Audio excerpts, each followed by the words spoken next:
strangers, starting out on a journey, never dreaming what we'd have to go through.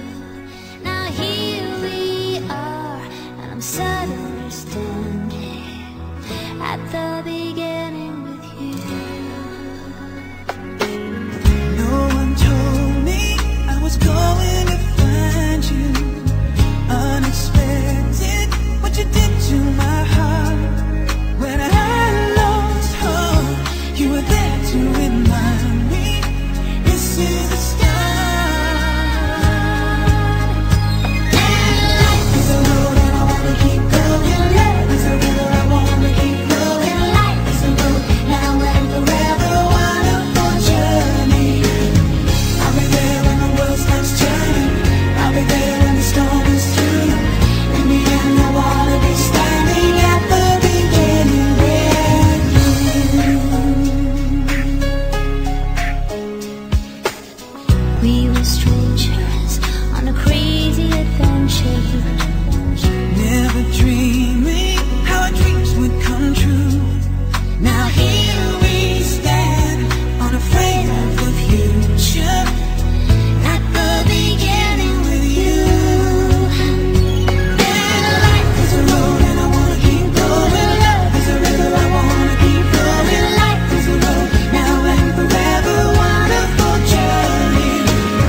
I'll be there when the world stops turning. I'll be there when the storm is through. In the end I wanna be standing at the beginning with you. Knew there was somebody somewhere. Let me love in the dark.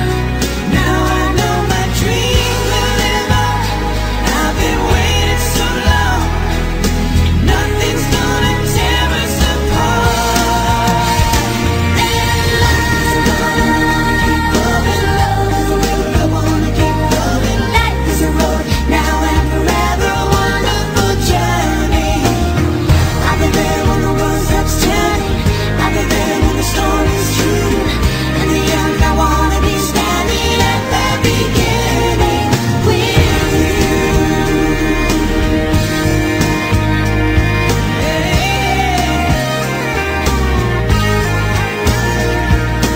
Life is a road and I wanna keep going. Love is a river I wanna keep going on.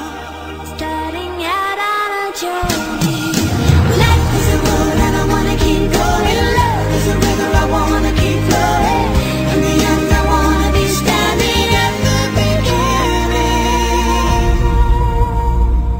with you.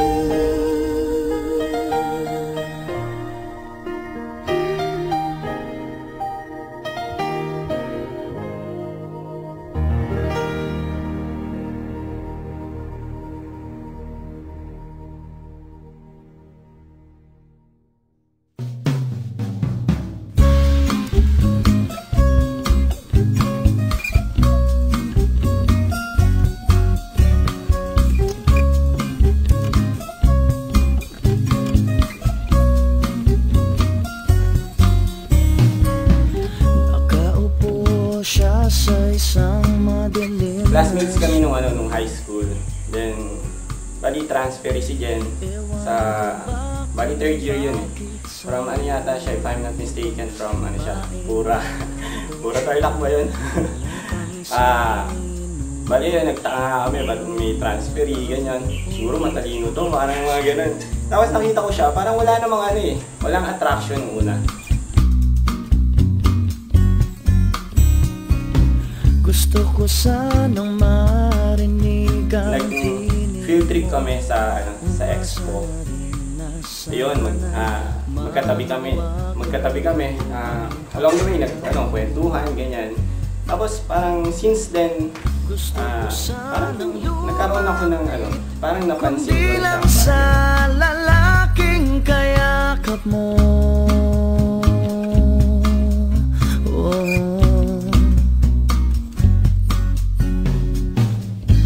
Dalhin mo ako sa iyong palasyo. Kaklase ko siya ng third year nagpalipat ako ng Nara pala. Actually, nagpalipat talaga ako ng Nara. Ayoko sa ibang section. Gusto ko first section talaga ako. And after nun, lahat pala sila matatalino doon. Nagulat ako. And doon ko siya unang napansin. Prinsesa,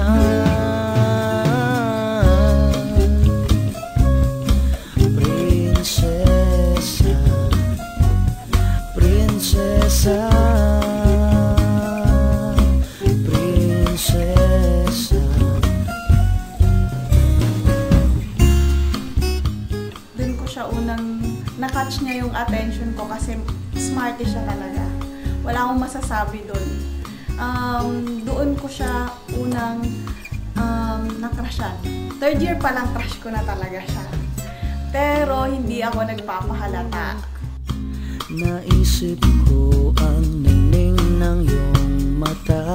Nasa isip kita buong umaga, buong magdamag. So, nag-college kami, medyo malayo. Sa UE siya, ako sa CLSU. Siyempre, ulit siya, no? Ayun,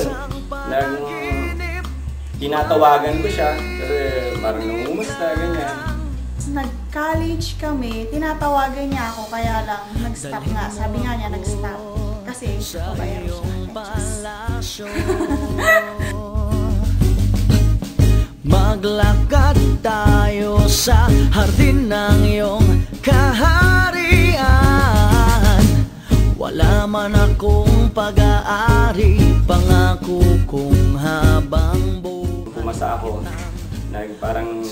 ano lang, yung pahinga, then surf sa net, like internet, Friendster. Ayun, nakita ko yung picture niya. And yung picture na yun yung nakapag-catch ng attention ko. Na, ganda na ni Jen ah. Prinsesa,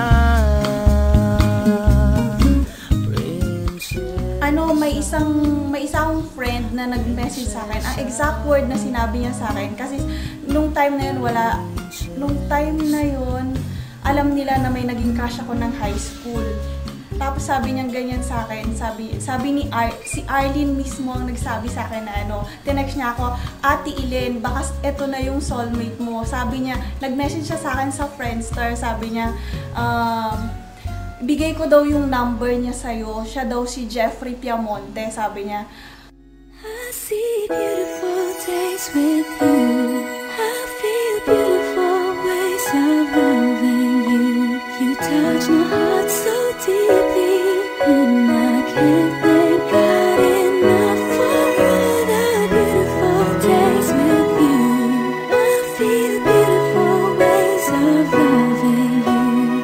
Everything. Thanksgiving na yun, nag-start na siyang magpahiwatig na na may gusto daw siya sa akin, ganon, nanliligaw na.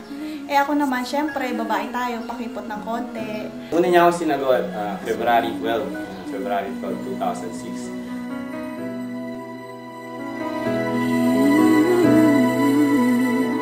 You came alone in an unexpected time. It was so divine, knowing you were mine. It feels so right when I look into your eyes. Hanggang sa manligaw siya, nung nag-decide ako na sagutin siya. Kasi may kinumpose pa siyang kanta, kaya ako hiniling. So ayun, nakita kami. Parang first date niya namin sa pa sa Karinderya. Karinderya talaga sabi ate ko ba yun? Oo, yun. Kain kami ng pansit. Tapos nagtuturo kasi siya nun sa medical. So, sinusunod ko siya. Hinahatid ko siya. Siyempre, medyo patago kasi strict ang parents. It's just so wonderful.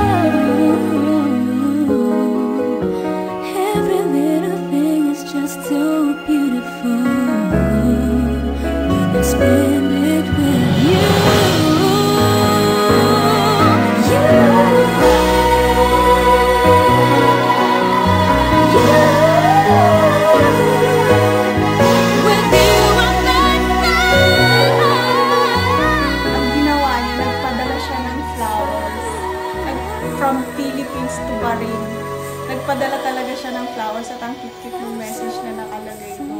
So, na-touch naman ako. Sobrang na-touch ako doon nung ano.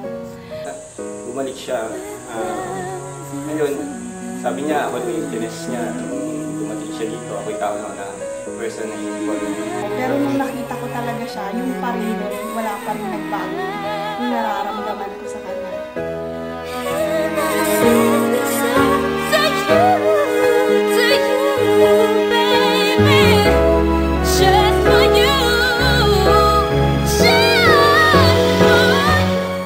Basta mamahalin kita na buong buhay ko, na yung pamilya na bubuhin natin. Alam ko naman magiging ano ko eh, magiging mabuting tatay, magiging mabuting asawa. Sana nga lang wala nang dumating na ganung mga trials kasi kakayanin na natin yun. Kung sa financial lang, alam ko hindi naman tayo pababayaan eh. At saka tiwala lang. Lagi lang tiwala sa Diyos. Ano naman, And I hindi love you. Spend it